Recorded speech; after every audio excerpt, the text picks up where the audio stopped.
Hey, hi, good morning. Today we're doing First Chronicles 20. We're continuing. This is turning out to be a really cool study in this first book of Chronicles, and we're still going through the genealogy and stuff like that. And as I said yesterday, pick somebody. As you're going through this, pick somebody and do a little research and do a little looking into it and learn about some of these people. So this is what I did this morning.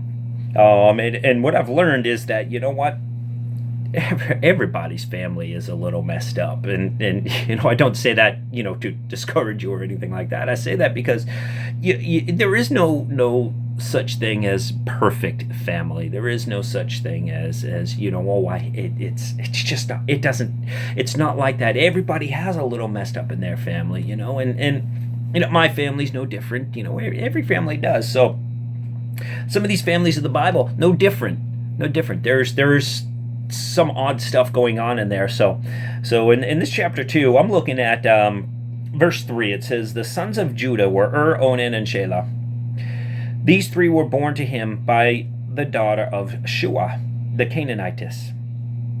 The firstborn of Judah, was wicked in the sight of the Lord, so he killed him. So it doesn't stop there.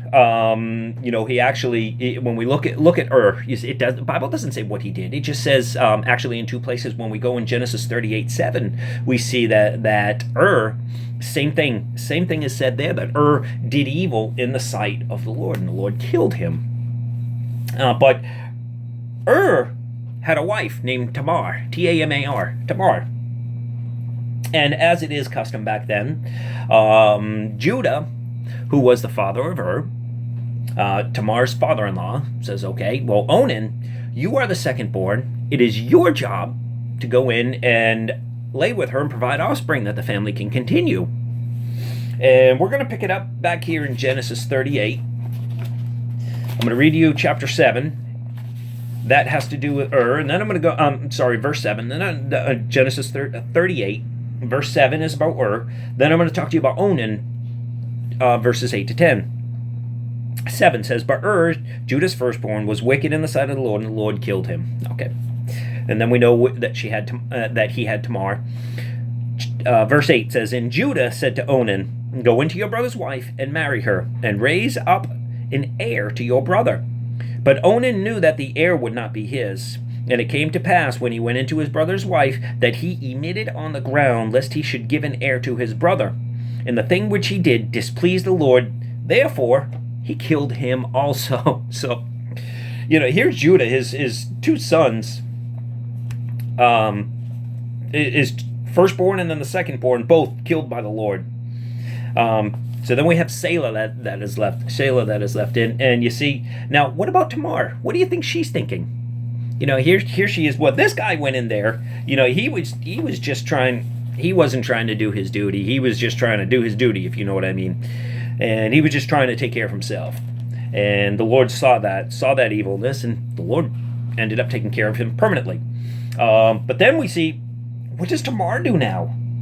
Because Judah turns around and says, in verse 11, stay a widow until Shelah is old enough to go ahead and marry you. So she does this, and the Bible doesn't say how long it takes she does this, and he goes ahead, and it's been a while. It's been quite a while, and actually Judah's wife Shua had died and stuff like that, and so Judah went away, and I'm in Genesis 38. Judah went away, and he was coming back. He went to shear his sheep, and he was coming back, and so Tamar got this idea.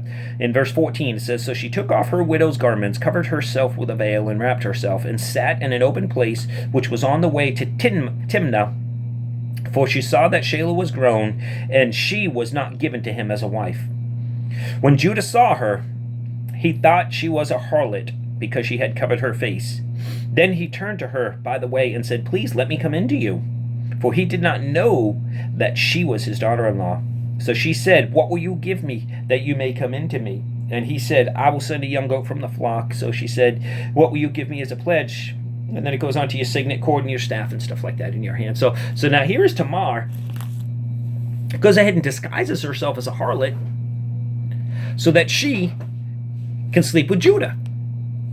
And I'm sure, the Bible doesn't say what was going on in her emotions, but I'm sure that she wanted to have children. I'm sure that is what it was. And so it goes on, and she becomes pregnant and has twins. And you see, there is no thing as a perfect family. We all have issues. We all have, those that need more help than others. We all have those that we think are a little screwed in the head.